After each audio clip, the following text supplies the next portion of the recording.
ಕುಮಟಾ ಪಟ್ಟಣದ ರಥಬೀದಿಯಲ್ಲಿರುವ ಕೆನರಾ ಸಾರಸ್ವತ ಕ್ರೆಡಿಟ್ ಸೌಹಾರ್ದ ಸಹಕಾರಿ ನಿಯಮಿತದ ಆಡಳಿತ ಮಂಡಳಿಗೆ 2026ರಿಂದ 2031ರವರೆಗಿನ 5 ವರ್ಷದ ಅವಧಿಗೆ 2026 ಫೆಬ್ರವರಿ 1ರಂದು ಚುನಾವಣೆ ನಡೆದಿತ್ತು.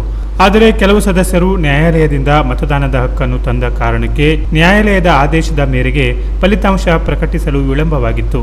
ಏಪ್ರಿಲ್ 19ರಂದು ಉಚ್ಚ ನ್ಯಾಯಾಲಯದ ಆದೇಶದಂತೆ ಮತ ಎಣಿಕೆಯಾಗಿದ್ದು, ಈಗಾಗಲೇ ಆಡಳಿತ ನಡೆಸುತ್ತಿದ್ದ ಅಧ್ಯಕ್ಷ ಅರವಿಂದ್ ಪೈ ನೇತೃತ್ವದ ತಂಡ 12ರಲ್ಲಿ 11 ಸ್ಥಾನಗಳಿಗೆ ಸ್ಪರ್ಧಿಸಿದ್ದು, 7 ಸಾಮಾನ್ಯ ಕ್ಷೇತ್ರದಲ್ಲಿ 6ಕ್ಕೆ ಸ್ಪರ್ಧಿಸಿ 1 ಸ್ಥಾನಕ್ಕೆ ಸ್ವತಂತ್ರವಾಗಿ ಸ್ಪರ್ಧಿಸಿದ ಅಭ್ಯರ್ಥಿಗೆ ತಮ್ಮ ಬೆಂಬಲ ನೀಡಿದ್ದು, ಒಟ್ಟು 12 ಕ್ಷೇತ್ರಗಳಲ್ಲಿ 11 ಕ್ಷೇತ್ರಗಳಲ್ಲಿ ಜಯಬೇರಿ ಬಾರಿಸಿ ಎದುರಾಳಿ ತಂಡವನ್ನ ಧೂಳಿಪಟ ಮಾಡಿದೆ.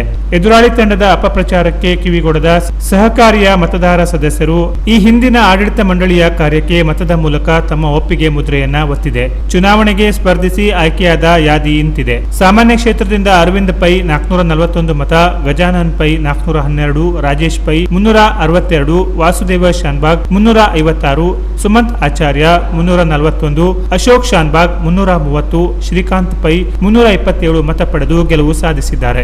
ಹಿಂದುಳಿದ ಅ ಕ್ಷೇತ್ರದಲ್ಲಿ ಕೃಷ್ಣ ರಾಮಗುನಗ 391, ಹಿಂದುಳಿದ ಬ ದಲ್ಲಿ 335, ಮಹಿಳಾ ಕ್ಷೇತ್ರದಲ್ಲಿ ಸೀಮಾ ಪ್ರಭು 344, ಅನ್ನಪೂರ್ಣ ನಾಯಕ್ 331 ಮತ್ತು ಪರಿಶಿಷ್ಟ ಜಾತಿ ಕ್ಷೇತ್ರದಲ್ಲಿ ಸುಕ್ರಿ ಮುಕ್ರಿ 344 ಮತ ಪಡೆದು ಗೆಲುವು ಸಾಧಿಸಿದ್ದಾರೆ.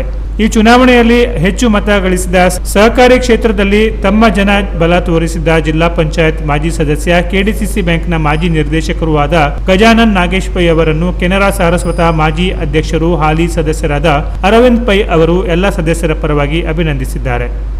Canara plus news, Kumta.